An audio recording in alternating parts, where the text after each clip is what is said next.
Well, hello everyone. Welcome back to the channel. I'm joined by Joe again today for a video over the internet for the first time. We're usually in person, but why not do a Zoom one for this?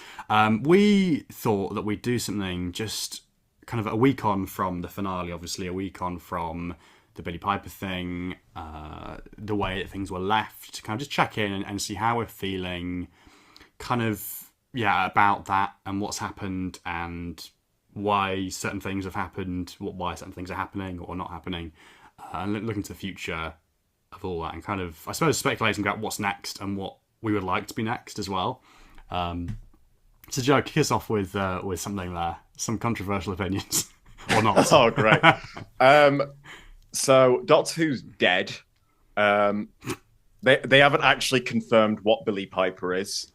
They've done the whole Unleash thing. The special was a beautiful look back on the last 20 years. It's really nice, yeah. And we were like, oh, David and her in the same room. There might be a little bit here where he finds out she's the next Doctor. Nope.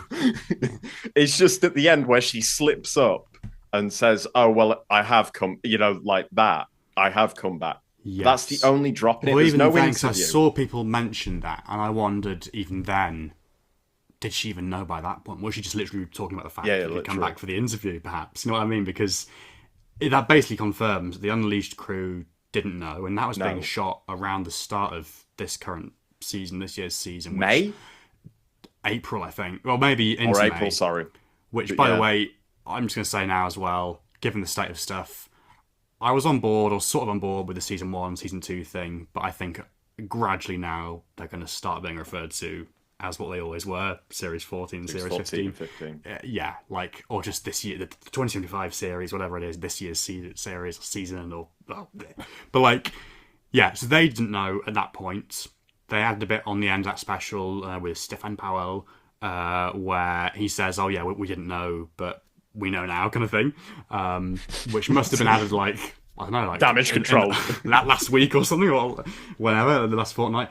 But it basically confirms that, I mean, we're speculating about this, but the Billie thing was quite a recent add-on, that final shot. It would explain why it's her head on Ncuti's body. It's like the whole thing with Colin Baker and Sylvester McCoy all over again, where he was in the Colin wig, for Time and Irani. It's a similar thing to that, it feels like. And I'm guessing, that obviously that was shot.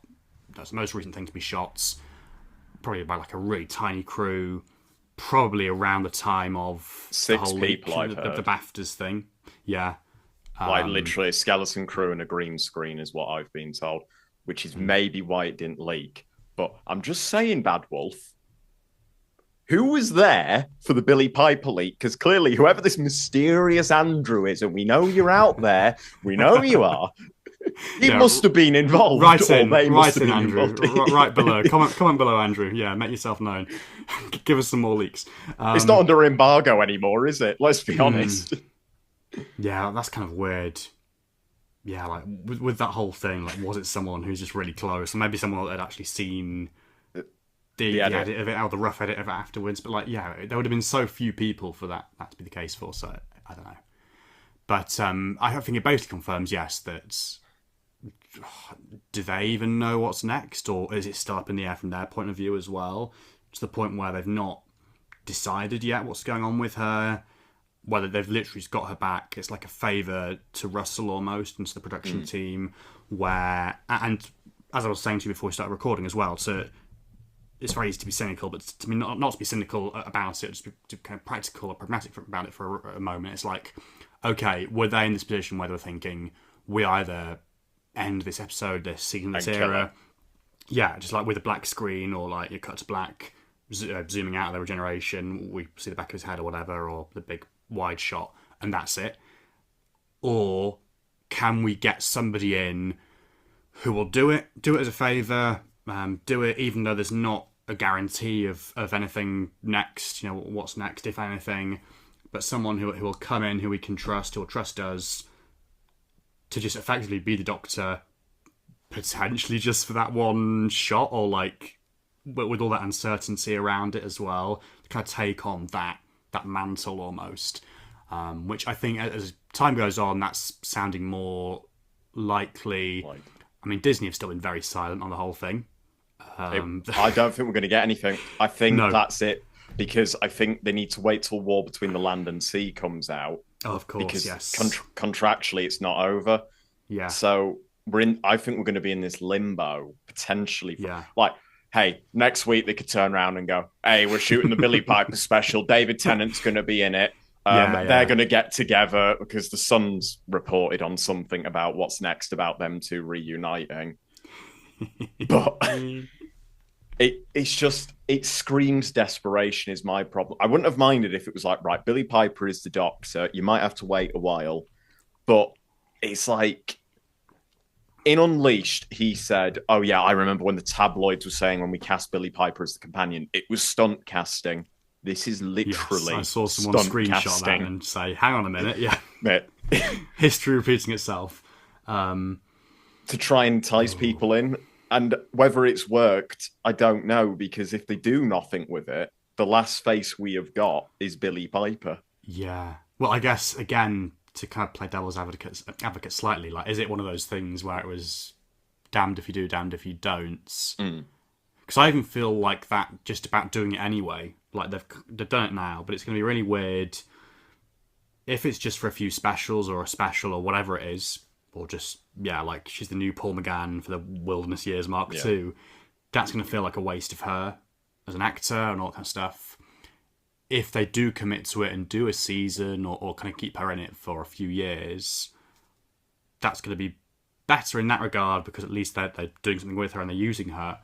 But there's still a catch-22 thing of like, it just delays the amount of time until we get like a new actor again, a new Doctor again. Yeah, of course. It's like, why give someone the opportunity? But then I kind of go back to that point of if it is just like a favour, if it is just like making the most out of what a bad situation probably for everybody is a bad situation, or I think, I mean, we can only speculate about these things, but I guess if the production team was to turn around and actually be candid with us, they'd probably say, we're not too happy about this either, or this wouldn't have been our choice. I mean, they would have chosen to another series was shooting. That's kind of all been confirmed, that was kind of what was meant to be next, or what they wanted to be next, what they were hoping for.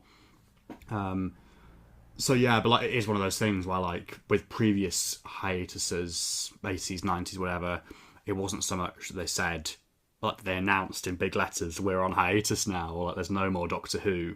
I suppose 85 was a bit like that, but like in the 90s, it wasn't that. It was just like, they were silent, or they were just kind of delaying it. They were saying, "Oh yeah, well maybe there'll be something this year or next year," or and obviously the cast and crew knew, they'd been informed that there wasn't a season in 1990, coming up. That was it. But certainly from reading about that time, it was a case of, this production company's interested. Oh, this American director is interested. Oh, we're having a meeting with these people, and the magazine would report like, "Oh yeah, like there's gonna be this coming up. There's gonna be the scrapped." The Doctor Who cartoon special, The Dark Dimension, that was going to have Tom Baker in, that became Dimension in Time. And all these kind of projects that potentially might maybe be happening. And it won't be like that, I'm sure, this time, because they're not going to say stuff like that when it's not finalised. They will either say yes or just kind of stay silent, I think, basically, on stuff like that, on future projects. It'll be more professional this time, I think. But it does feel a bit like that.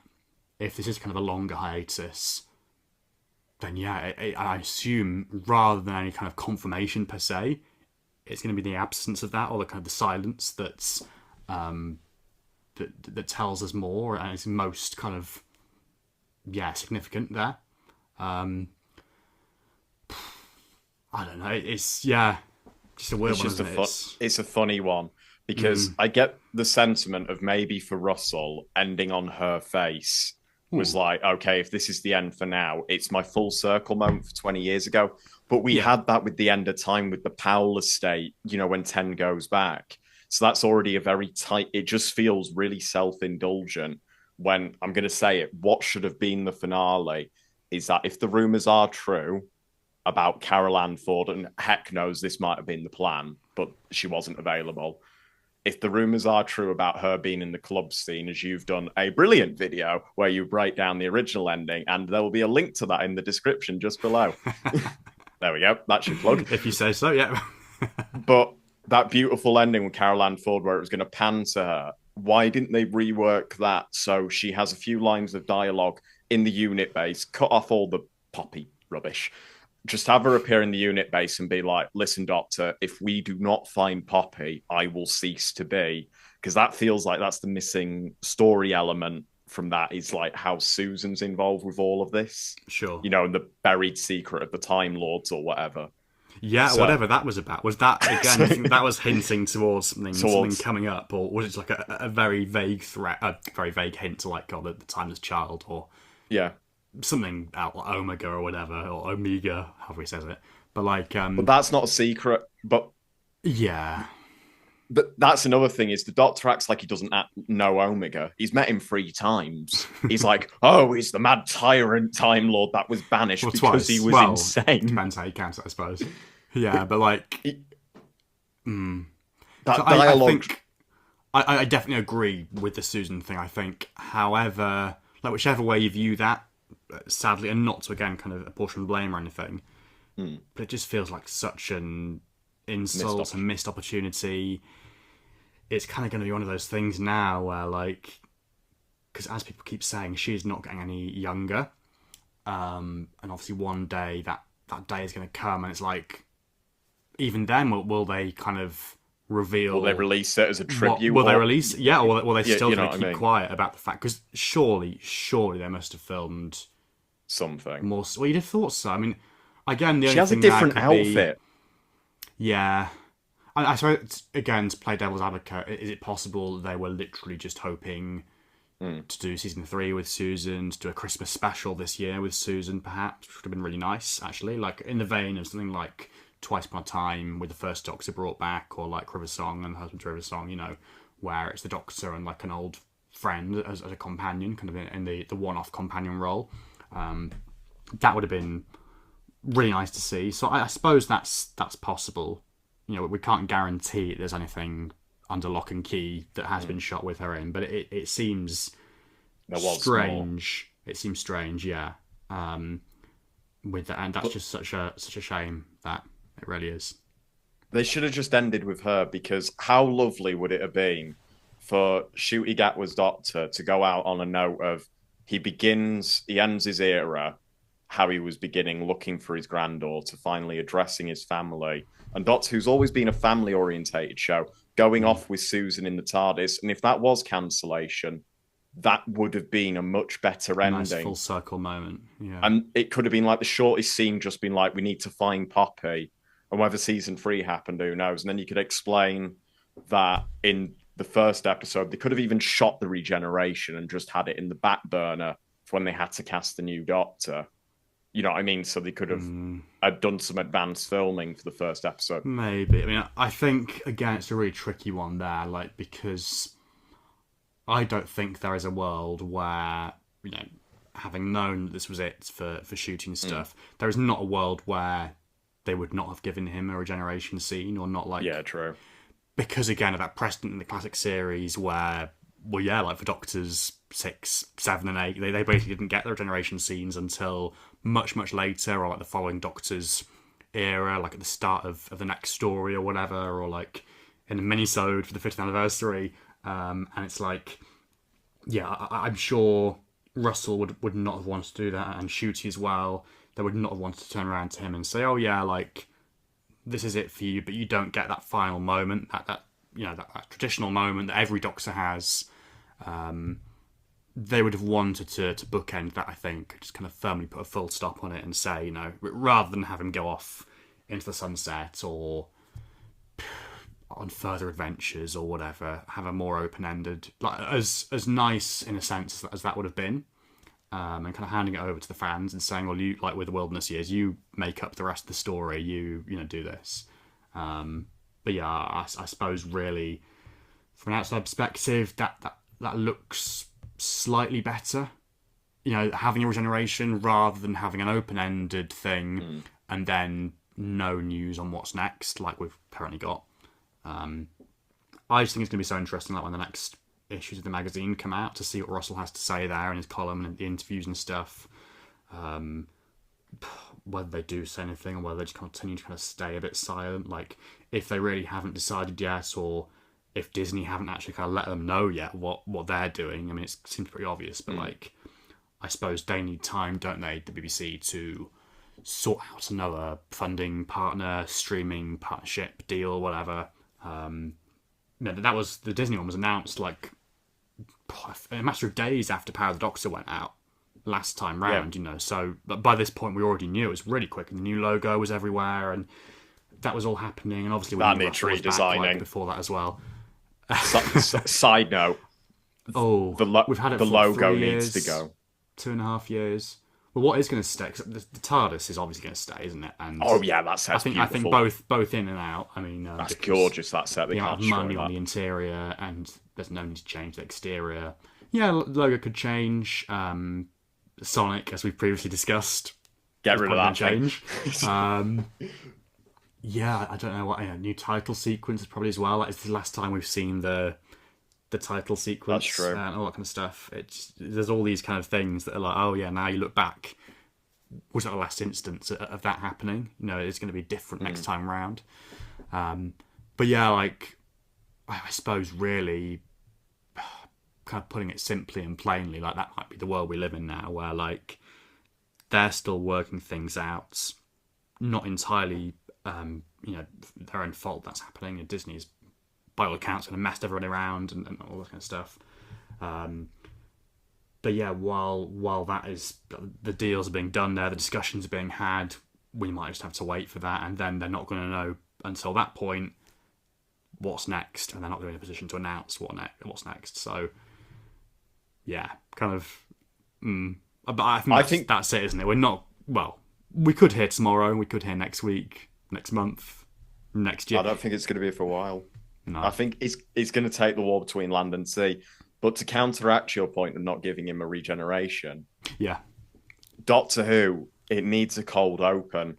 It needs to go back to Christopher Eccleston 2000. Not a Chris Eccleston, but the good thing about having that is you wouldn't have had any baggage from the previous era.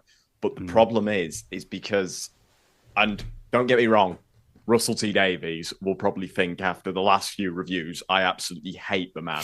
I do not. Look, I'm wearing... With good reason. He's got some evidence there. I've got a mostly screen-accurate 10th Doctor suit. Yeah. That I love Russell T Davies 1. It's what got us into the show. I've said it. Russell T Davies 1, absolutely fantastic.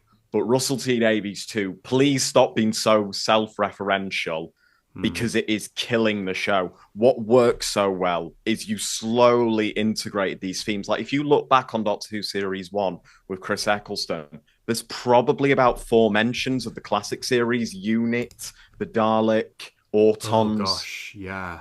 There's very little in terms of... Yeah. Like, and this whole thing of, we're going to bring back a classic villain, they're going to be part of the Pantheon, and it's going to be great.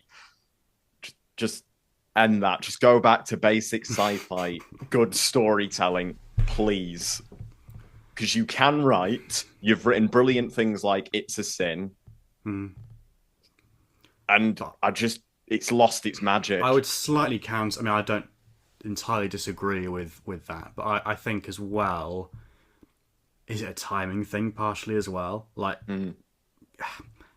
it's like one of those things, how many times can you do that kind of Christopher Eccleston launch? Like, that worked because the show had been away, because there wasn't any of that baggage, there wasn't any of that reputation or anything. Like, people didn't really know what it was, or obviously older fans did, older people that had grown up and become parents themselves, had families themselves and kids they could show the show to. And there was a sense, I think, when Russell came back, that, it's 20 years on, perhaps that can happen. Like, perhaps the people that grew up with his first era can now show their own kids and stuff. But maybe in hindsight, it's just a little bit too soon for that to happen. And I think as well, with the best will in the world, you need a bit of a break for that to happen. You need time away, time for it to kind of fade away slightly, so that it can come back bigger and best and reinvent itself for the next generation. There was stuff in that first series when it came back that the show had never done before, and was revolutionary. And you kind of wonder what the equivalent of that would be nowadays for our modern age. I don't think anyone kind of really knows what that would look like yet. But like, if it was to kind of come back in the 2030s or something, like, for instance, in 2005, just simple stuff like seeing Daleks like en masse, like all those hundreds of thousands of Daleks in space and stuff. Like they'd never seen that before. They've done it before in Doctor Who, all the sources and stuff. Just the kind of the scope of that, the scope of the storytelling. Again, simple stuff like having like Father's Day. Like they've never done a story where it's like the emotional consequences for the companion as well, particularly of time travel and like the domestic. They kill the family Doctor in side of that one. They completely remove him from the And situation. It's just a Rose story. And it's like, what would the equivalent of that be now? Like, what is the next reinvention that's kind of waiting to happen? Because I don't think anything recently has kind of really delivered on that front. And again, I think you need that gap for that to happen. And fans always say, and we've been guilty of this, and like in the round tables and stuff, and you know, it's like, should fans be kind of calling for a gap or cancellation or a hiatus or whatever? Fans love the show, and yes, we love the show, and it's all kind of stuff. And like, is it wrong to suggest stuff like that? And should fans just be grateful for the fact that we've got the show? And yes, of course, and like we at the bottom of it, we want the show to continue. We want new Doctor Who. We don't want to be like sitting around twiddling our thumbs for the next few years with nothing to watch, you know. But I think both those things can kind of be true. That yes, in the short term, it would be great to have more, but at the same time, at some point, we kind of probably need to accept that, like, I mean, it's been going for 20 years now. Classic Who was 26. We're getting close. Does it come in waves? People are going to draw those parallels no matter what, like to the 80s and stuff, no matter what they do. So, yeah, that's kind of just a roundabout way, really, of saying, is it just the timing to a certain extent? Is it inevitable? Is it actually like Russell and the team have looked at it and said, you know, okay, you know what? There's only so much we can do. So, like, in terms of like new stuff, new viewers, so why not mind the past? Why not just be a bit indulgent with it? And that makes the current era of its own time as well, not of the 2020s, the Marvel era, you know, all that kind of stuff, where a lot of TV and film is doing that stuff, where they're kind of bringing back all these obscure things and sticking them into the mainstream and playing on nostalgia, playing on bait and all that kind of stuff. I don't know. But as shown, it's a model that it doesn't work, because to be in this situation again, right, and I don't care what Doctor Who fans say, the Chibnall era was divisive. Some people love it, like yourself, Richard. Some people detest it, like myself. But when they brought David Tennant in, that was, this needs a kick up the backside to segue a new Doctor in, so it's going to be fantastic. The fact we're back at Billie Piper, we're back at square one. So it almost feels like, in a way, the past 2 years have all been for nothing. And it gives me that concern that, was it worth it? Should they have just done the specials and let it die? That is the question. Or just gone straight to shooting, maybe, to skip the specials. There you go. That's the flip side of that. Because I would say as well, with the Chibnall stuff, obviously I'm speaking from a place of bias there, because I do enjoy that era more than most.